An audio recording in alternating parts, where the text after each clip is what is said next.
Good morning. Good morning. Is everybody out there in your comfort zone? Yeah. All right, one of us is not. I appreciate everybody being here today. It looks like we have a good turnout after Thanksgiving and with everything that missing church last week. So I wanted to be sure that we had some good old praise songs today to sing. Now, here's the thing though, if I'm going to be out of my comfort zone, I need all of you out of your comfort zone. My granddaddy always said, if you can't sing good, sing loud. So those of you who sing good, still sing loud. Those of you who don't, sing loud. And when I was in law school, we had what we called the Socratic method, and it was a very embarrassing way for the professors to call you out. So don't think I won't if I don't hear somebody singing loud. So we've got some good praise music today, old-fashioned praise music. We're going to start this morning with the doxology, and Lori was just pointing out, I'm not sure it's in the book, but I think everybody knows the words, so let's stand and sing the doxology. 253. Page 253.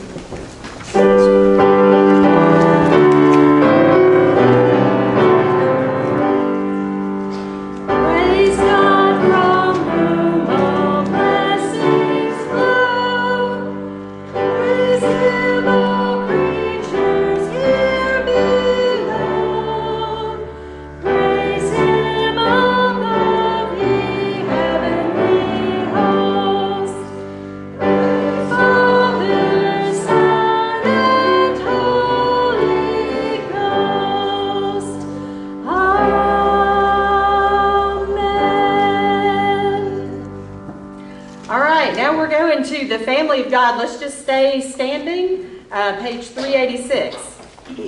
We'll sing it twice.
And Rich is going to join him.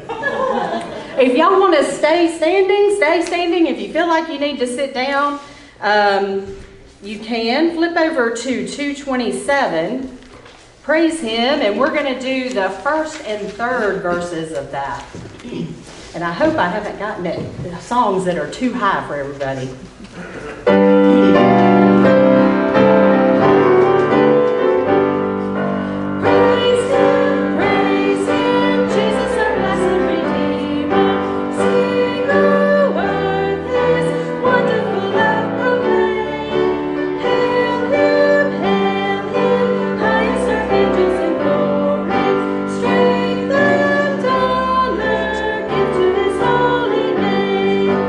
Like a shepherd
Our offertory, but I was told to just say we've got baskets by the door.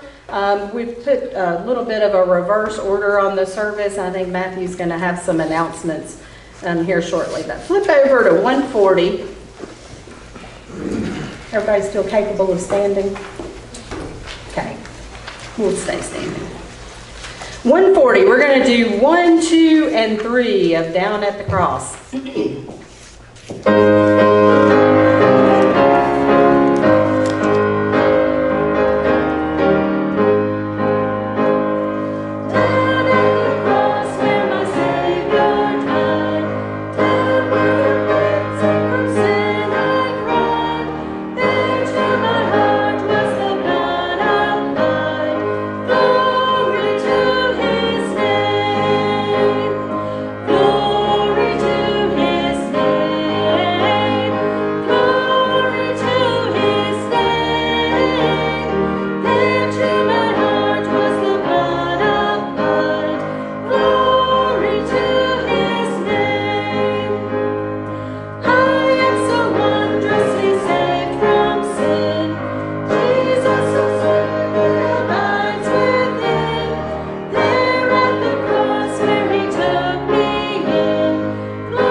Thank you, Miss Lori. If you will open your bulletins, I have just a couple of quick announcements. I hate to stop a worship service in the middle for announcements, but that was my decision. Looking back now, it probably wasn't good. But let me make up one more plug for Sunday school upstairs. We had a great lesson this morning, so if you're able to join us upstairs in the fellowship hall at 10 a.m., please do so. We have great teachers and great backup teachers, right, Michael? And there will be no women's Bible study today. Y'all pray for Dwayne and Denise as they travel back from Morgan, Georgia. This Wednesday, we will continue services as listed in the bulletin. And I think that's all. One other thing. On your way out, if you will pick up one of these on the table in the foyer. Today is the beginning of the week of prayer leading up to our international missions giving for the month of December. And it gives you people to pray for each day. So please pick that up, put it on your refrigerator, and flip it over from day to day as you walk by, just to remember these people on these specific days as we get ready to give for our international missions. An update on our pastor. He was getting over the COVID Wednesday. Let me start. He was making progress, and then Wednesday he spent the morning at the ER, and now he has acute bronchitis. So y'all continue to remember Dan, remember Blanche, their daughter and their grandkids as they're all in this together. But he says the fog is lifting, and he feels better today, and he misses being here and misses everyone. And I have one other prayer request. Everybody in this room is familiar with Miss Betty White and her son Daryl White. And Daryl was taking treatments in Texas for his cancer. Now, I think it has gotten to the point to where it will take a miracle to pull him through.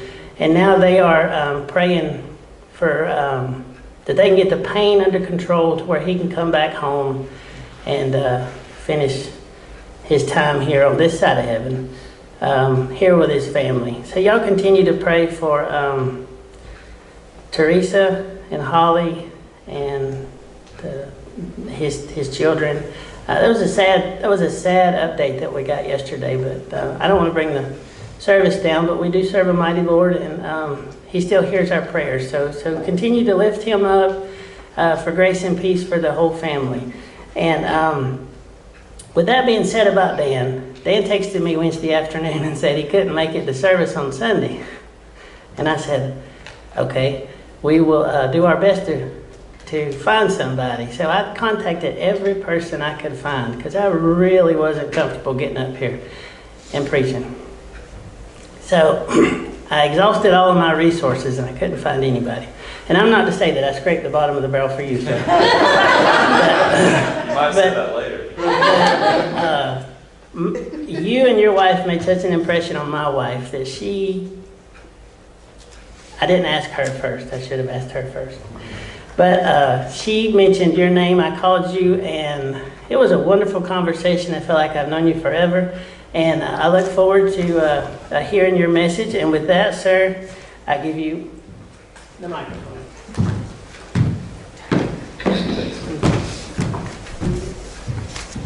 And I forgot to give his name. That's Toby Grady. That's okay. It's right here in the bulletin.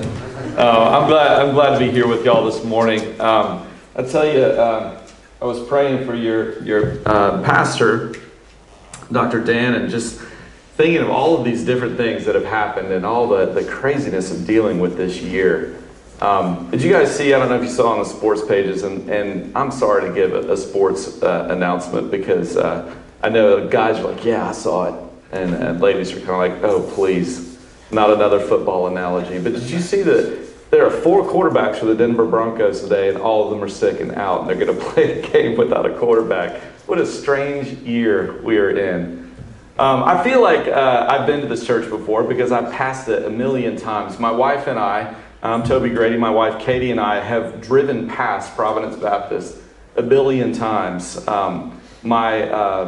When I married my wife, my folks, my in-laws had a house over on Lake Burton, and they started a summer camp back in 1999 known as Camp Evergreen, and you might have seen the sign driving up 197 if you go up that way very often. We used to be over here at Cherokee Cove, and then about 10 years ago we moved, and now we've purchased and own the property over by Moccasin Creek State Park, and so this is kind of home. And I know a lot of folks in your church, the Wilbanks. I go to church with the rest of the Wilbanks. Don't hold it against me, but some people might even call me a friend of Jeff Spivey. And Rich, I'll be trying to get some good information and some dirt on him after the service is over. But I'm so glad to be with y'all this morning. This part of North Georgia is one of the most beautiful places in the entire country. I saw a list of the most beautiful drives, state by state by state by state. And the drive that they said was the most beautiful in the state of Georgia is the one that I took driving from Clarksville all the way up here to church this morning. This is a beautiful place to be, and it's great to worship with you. It's nice to be in quiet North Georgia. I keep a picture on my phone that a friend of mine sent me. He lives down by Mark of the Potter, and he sent me a picture of a traffic jam at Batesville Junction. And it's a hilarious picture of a dog stretching in the middle of the road and an overturned hay bale laying right there next to the road. And so when people from Atlanta complain about the traffic, I send them a text picture of that picture and say, well, you guys have no idea how hard it is up here. Rub it in a little bit. I want to start off this morning by talking about a fortress. And the reason why I want to talk about a fortress is we're going to talk a little bit about God's protection this morning. And I want to talk about the fortress of Masada. Has anybody ever had the chance to travel to the Holy Land? Anybody been to Israel? If you ever get a chance to go to Israel, you got to go? Oh, fantastic. If you got a chance to travel to the Dead Sea region, you might have been able to visit Masada. And that's what I want to start talking about this morning as we begin our message. The fortress of Masada is now nearly 2,000 years old. It was built in the 1st century when Jesus walked the earth. It was built in 31 BC by Herod the Great. He wasn't so great, as we know. It's perched on a mountain that overlooks the Dead Sea. And in that wilderness, it was built as a safe fortress for the evil King Herod in the event of a revolt by the people that he ruled so brutally. Well, in 1994, I was on a mission trip to Israel. We spent 3 months in Israel, right just a few blocks away from the gate, Damascus Gate leading into the old city of Jerusalem. And we traveled one day out to Masada. And I hiked up the side of it and I looked out over the most barren wilderness that I have ever seen. Not even parts of Utah and Nevada seemed as barren to me as this region of Israel is. Masada had to have been an impenetrable fortress because any invading army would have had absolutely no water to drink as they tried to invade. It was built 1,300 feet above the valley floor. And if you know anything about the Dead Sea, that is the lowest point on earth that's not underwater. Okay, so just the shores of the Dead Sea right there is the lowest point on earth. It's strange to have your ears pop as you drive down into that valley. So the fortress was built 1,300 feet above the valley floor and is surrounded by a 13-foot high wall. And the fortress, they had everything they needed to survive in that region. They had their own food storage rooms, their own military barracks. They had towers for watching for invaders. They had grain storage, a palace, bathhouses. They even had their own rainwater collection system in case, perchance, it would rain, which it hardly ever does. Well, a few decades after King Herod built the fortress of Masada, there were Jewish rebels who retreated into the wilderness to get away from the Roman Empire. And they occupied this fortress and they hid out from the Romans. Now, this story is not in the Bible, but it's something that did happen in the 1st century as the letters of Paul and other things were written. Now, you can imagine the power of the Roman Empire, which, was probably the most powerful empire that the world had ever experienced before, and perhaps even since. And this entire army just set up against this tiny little band of rebels at the fortress of Masada, hiding out in the desert.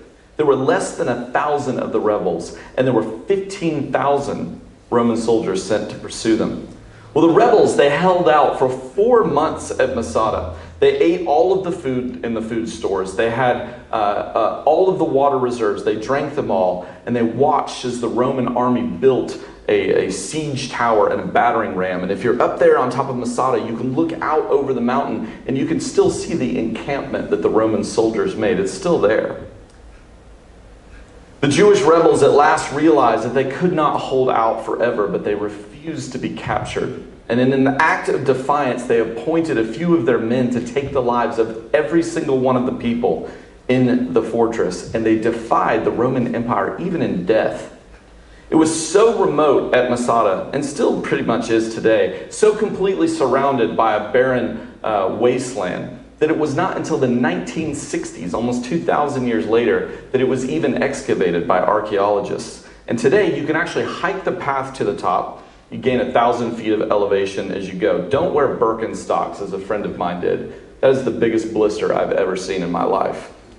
1,000 feet of elevation as you climb, but you need to start before sunrise because temperatures in the middle of the day could reach 109 degrees.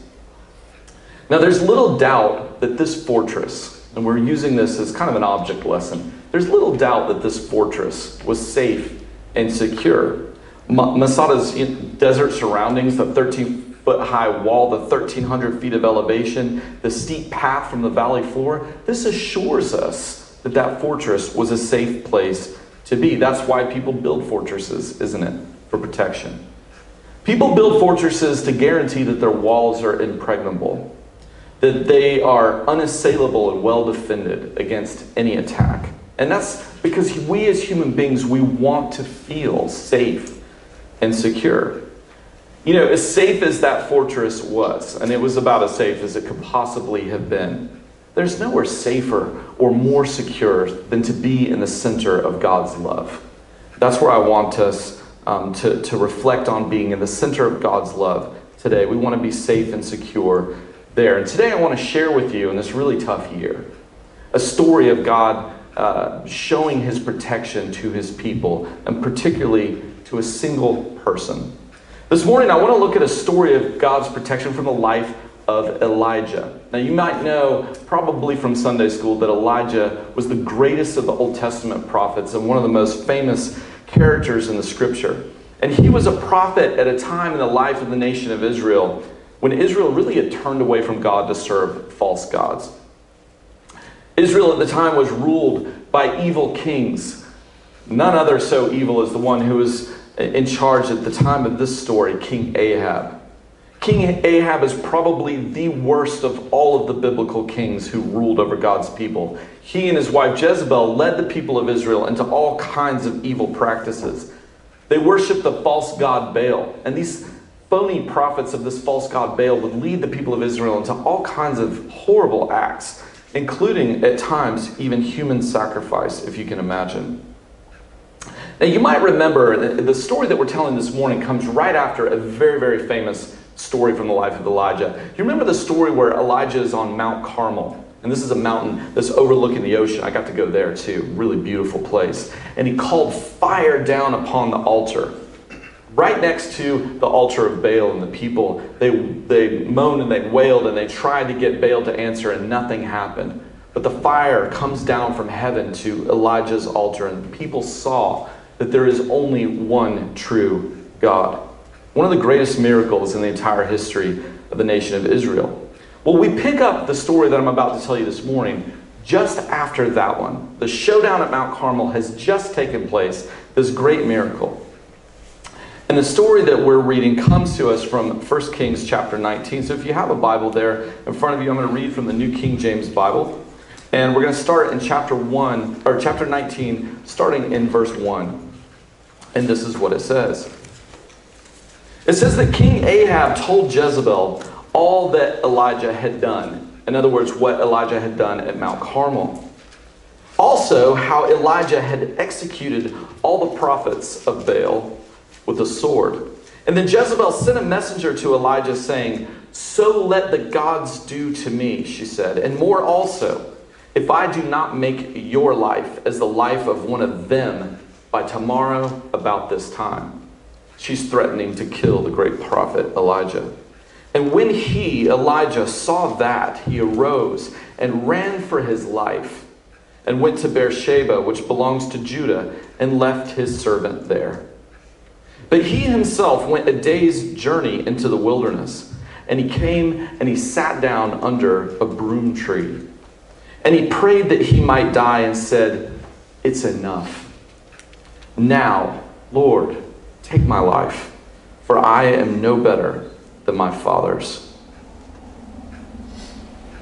Now keep in mind that this story takes place just after one of the greatest miracles of the Bible, where this incredibly brave man, Elijah, stood up to 900 priests of Baal and called fire down upon the altar, proving that God is the one true God.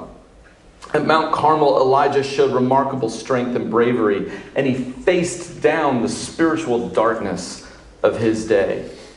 And yet, when this evil queen Jezebel threatens to kill Elijah, the stress and the strain of this job of being Israel's prophet, it takes its toll.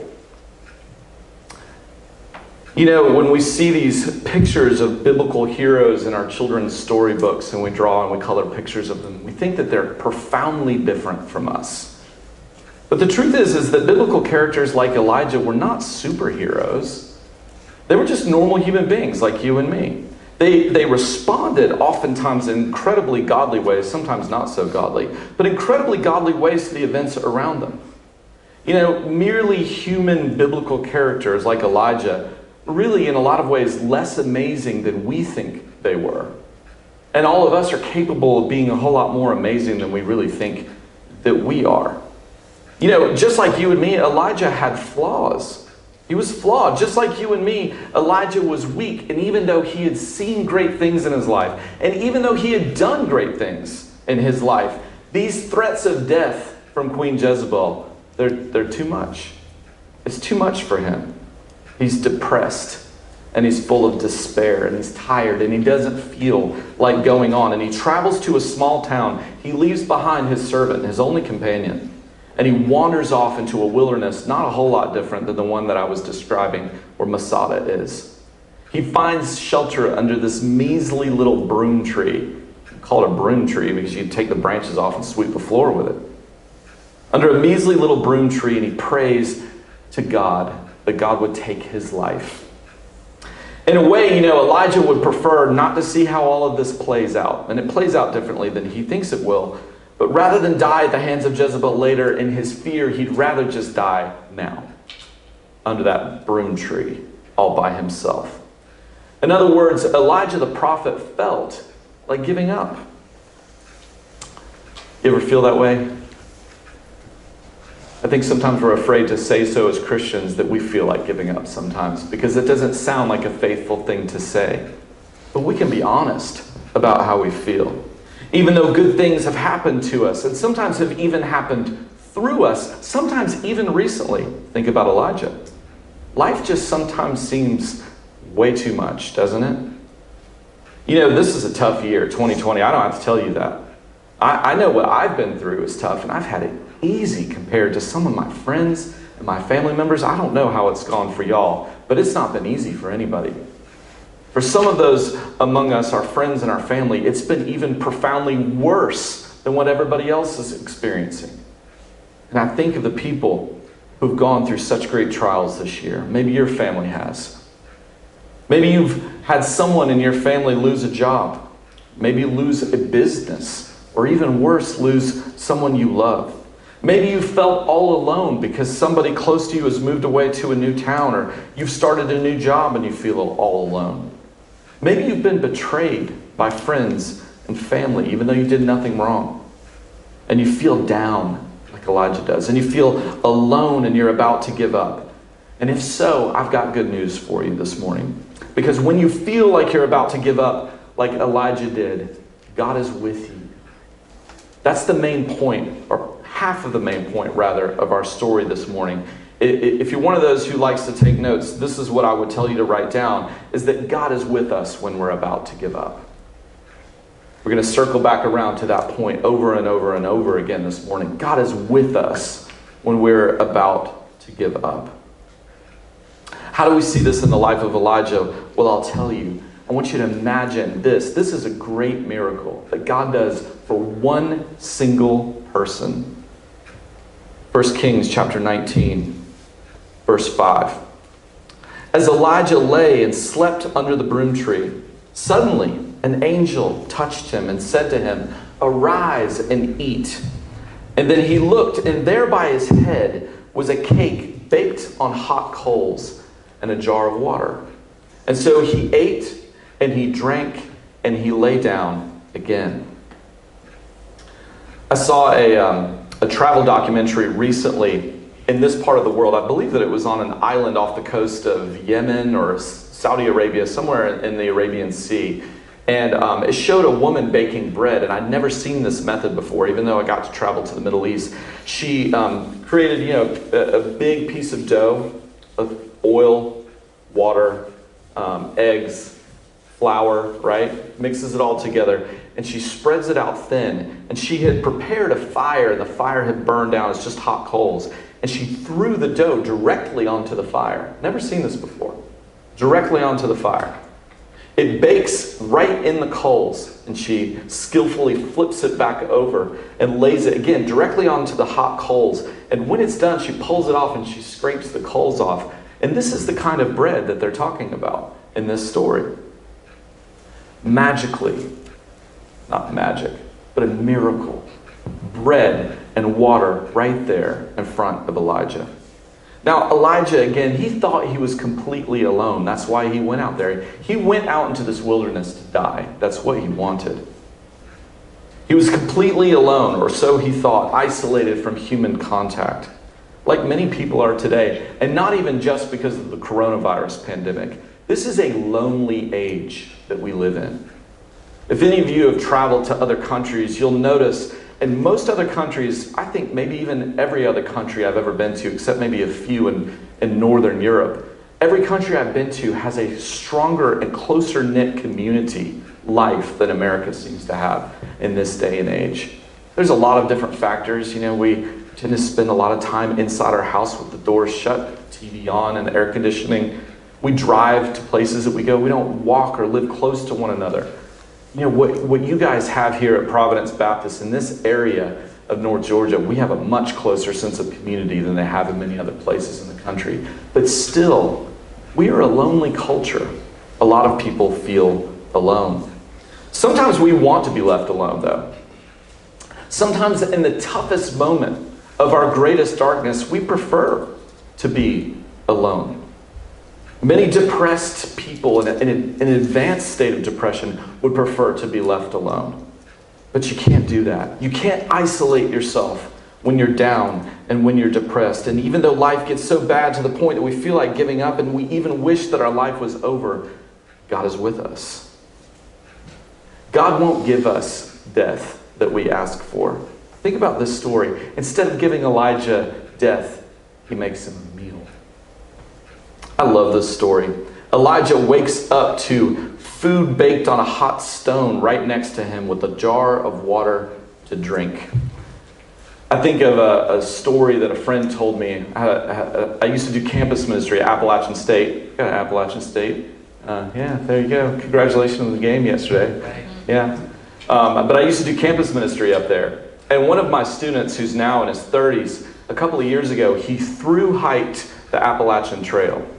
What it means to thru-hike is that you don't really take a break. You start at the beginning, and it's 2,100 miles here from North Georgia all the way to Maine. And at the beginning of the trail, he'd done all of his research. He thought he had everything planned out, and he did a really good job. I mean, you get really meticulous about saving the weight in your pack. He'd taken his toothbrush and he cut it off, so it was only this long, just a little stub to brush your teeth with, just to save that little bit of weight. And he hikes for the first week. So he stayed with us the night before he went hiking. And as he went out on the trail, he went out for a week, and then he came out up here on 76, right as the trail crosses over 76, if you know where that is. And he called me, and I knew he was going to call me. He called me, and I went and picked him up, and we went to Midtown Grill, got him 2 burgers. I mean, he was just ravenously hungry. He was so hungry. I mean, he's a small guy, but he ate those 2 burgers and those fries. I mean, it was like they just disappeared. And he was telling me about what they call trail magic. Trail magic is the phrase that thru-hikers on the Appalachian Trail use to describe when there's food just there, somewhere. Sometimes people who are just loving souls, maybe one of you, will just leave a package right there on the trailhead. And they'll find a whole package of food, and that's trail magic is what they call it. It's something that they hadn't planned, but a food is provided for them. And Elijah kind of experiences his own little trail magic here. He's so exhausted upon eating and drinking that he immediately falls back to sleep in the peace of God's presence. You know, God knew what Elijah needed in that moment. Not a pep talk, not to shame him and say, hey, you need to show more faith. You're a prophet of God. He just needed something to eat and something to drink and some rest. He needed a little encouragement. He needed fresh baked bread and cold water and heavy sleep. God was with Elijah when Elijah felt like giving up. In the same way, God is with us when we're about to give up. And He nourishes us. God does. He feeds us. He takes care of us. He makes us feel better, like a good mom who brings a bowl of chicken soup to her sick child in bed. You know, God knows how you feel. Don't you sometimes wonder if you can tell God that you're upset and mad about something? You kind of feel that little tension in our heart that we got to be happy. We got to pretend. We got to act. Come on, have faith. You got to act the part before you kind of feel the part. Elijah doesn't do that. If you think about as you pray through the Psalms, sometimes I'm looking through at the Psalms or I'm praying through the Psalms and I'm like, can I say that? Can I really say what this person did? They wrote it right there in the Bible. We can express to God how we truly feel. God doesn't yell at the great prophet Elijah for feeling weak and sad. Instead, he shows Elijah that he's with him. And he wakes up and there's this miracle of bread and water. You know, God's not going to yell at you for feeling weak and sad either. He doesn't do that. He knows your weakness and he knows your sadness. He understands and he knows just how to meet your needs. You know, sometimes I read these Bible stories and I think, I would like to experience a miracle like that. Wouldn't that be cool? Wouldn't it be cool to stand at the side of the Red Sea and watch the water part? I don't get to see things like that. What do I get to experience? Of course, I'm discounting all the numerous ways that God has come through for me, time and time and time again. But sometimes I wish I could see one of these biblical miracles, to wake up to a little trail magic right there in front of your face, bread and water and the miraculous presence of God. Wouldn't that be cool? Because if we saw that, we would never doubt or have bad feelings again. That's not true. Elijah had just seen one of the greatest miracles of the Old Testament, but still he feels this way. You know, the funny thing is that Elijah, even though he gets to experience all these incredible miracles, Elijah would have longed to know what you and I know today. He would have longed to have known that. Think about it. Elijah lived 900 years before the life of Jesus. And through the life of Jesus, we know that God knows how we feel. He hasn't just read a book about it, he experienced it. You know how when you've gone through something painful in your life and you meet somebody who's gone through exactly the same thing? It would be great to read a book about, whatever it was that you went through. The loss of a loved one or difficulty or divorce, whatever it is. It would be great to read a book about that. But to know somebody who knows exactly how you feel because they've been through it too, that's much stronger, isn't it? God knows what we feel because he's been through it himself. From knowing the life of Jesus on earth, we know that God doesn't just understand, like intellectually, how we feel, but that he has faced what we feel. He's faced what we face. He knows weakness and sadness because he's faced it himself. Think about it. Elijah is afraid of death.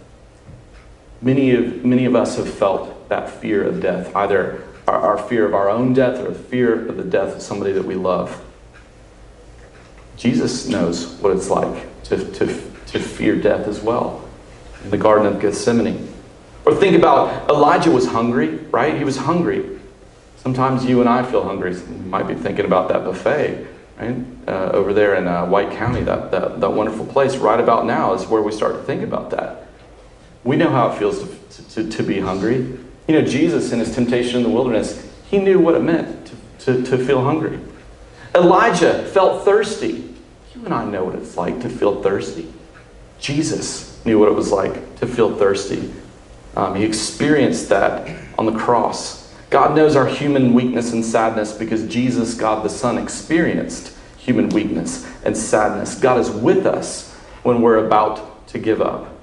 He's with us when we are weak and sad. God is with us when we're about to give up. Now again, that's just the first half of our main idea this morning. For the second half, we continue reading in 1 Kings chapter 19, this time in verse 7. Elijah's asleep, right? He had just eaten, he just drank, and he lays down again, he's asleep. Verse 7 says that the angel of the Lord came back the second time and touched Elijah and said, "Arise and eat, because the journey is too great for you." And so Elijah arose and he ate and drank, and he went in the strength of that food 40 days and 40 nights as far as Horeb, also Sinai, the mountain of God. And there he went into a cave and he spent the night in that place. Now again, God is with us when we're about to give up. But why? Well, he's preparing us for the journey ahead. And that's the second part of our main point this morning. God is preparing us for the journey ahead. God is with us when we're about to give up, preparing us for the journey ahead. What was next for Elijah was a great journey. He didn't know that at the time. God was with Elijah when Elijah was about to give up, and he prepared him for the journey ahead. God had so much more to do with Elijah, and he doesn't tell him all these things right then and there. But God had so much more to do with Elijah. It was through Elijah that God called the next faithful prophet of the people of Israel, Elisha. Okay? That was part of it. God did many other things through the faithfulness of Elijah, still witnessing to the truth that there is one true God over Israel. God wasn't done with Elijah. He knew that he would use Elijah to be one of the only people in Israel who was faithful and preached the truth in a terrible time of lies.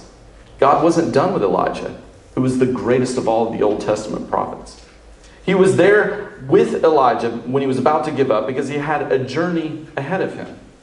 You know, Elijah's story wasn't over. You know what? Your story is not over either. Your story is not over. There are times where we feel, sometimes on the heels of something great happening, like what happened at Mount Carmel, there are times that we feel that our life is over and our story is over. It's done. We feel that our purpose has been lost and we feel that our life has no meaning. And God's not always going to show us in that moment exactly what the purpose is. He's not. He's not always going to show us exactly what our future will be. But God is never done with us. He doesn't tell Elijah what is next, but he does help him to his feet.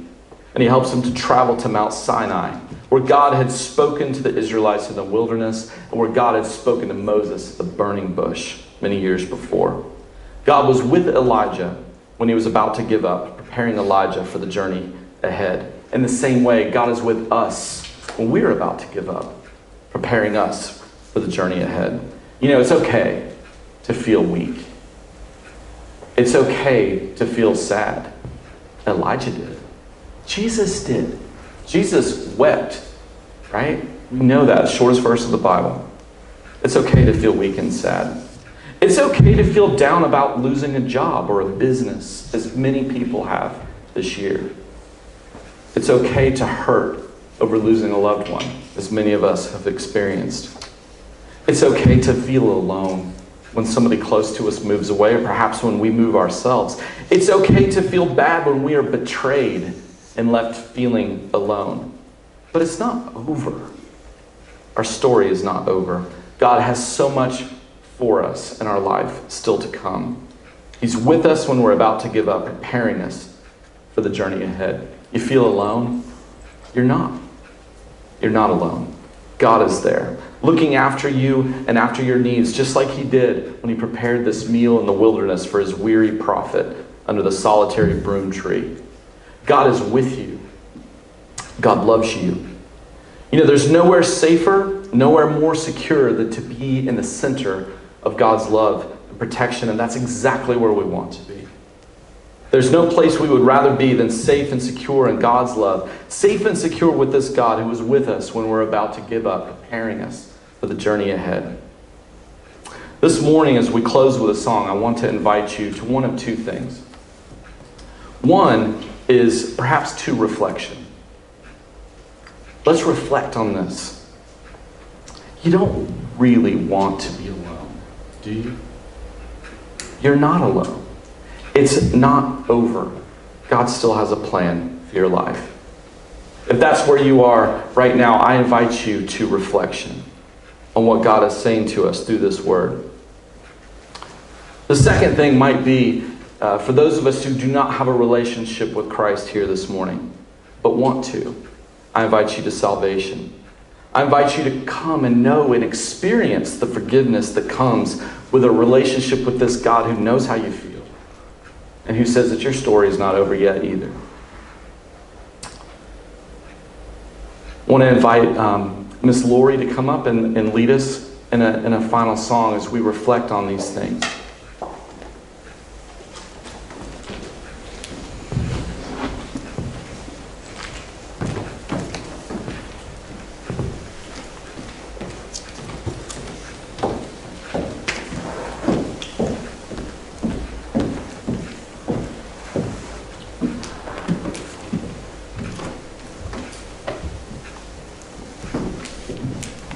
Everybody can find page 334, Blessed Assurance. And, you know, after listening to the message, which was amazing, by the way, I think let's start with verse 3. If we need to go circle back around and and start over with verse 1, we will, but let's start with verse 3.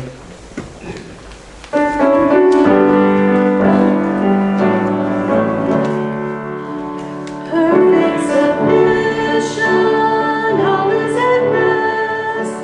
I am my Savior, am happy and blessed, watching and waiting, looking above, filled with His goodness, lost in His love. This is my story, this is my song, praising my Savior all the day long. This is my story, this is my song, praising my Savior all the day long.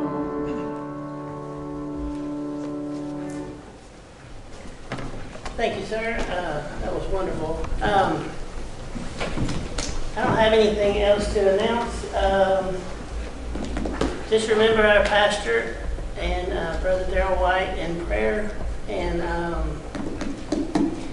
if you will stand right outside the door, the church will come by and give you a word of encouragement. Thank you, sir. Mitchell, will you close us with prayer, please, sir? God, thank you so much for today. Thank you for allowing us to be here this morning. God, I just pray that we focus on you this week, and giving thanks to you for everything you've given us, God, that we know that our story is not finished, that we just need to focus on you. And I pray all this in Jesus' name. Amen. Amen.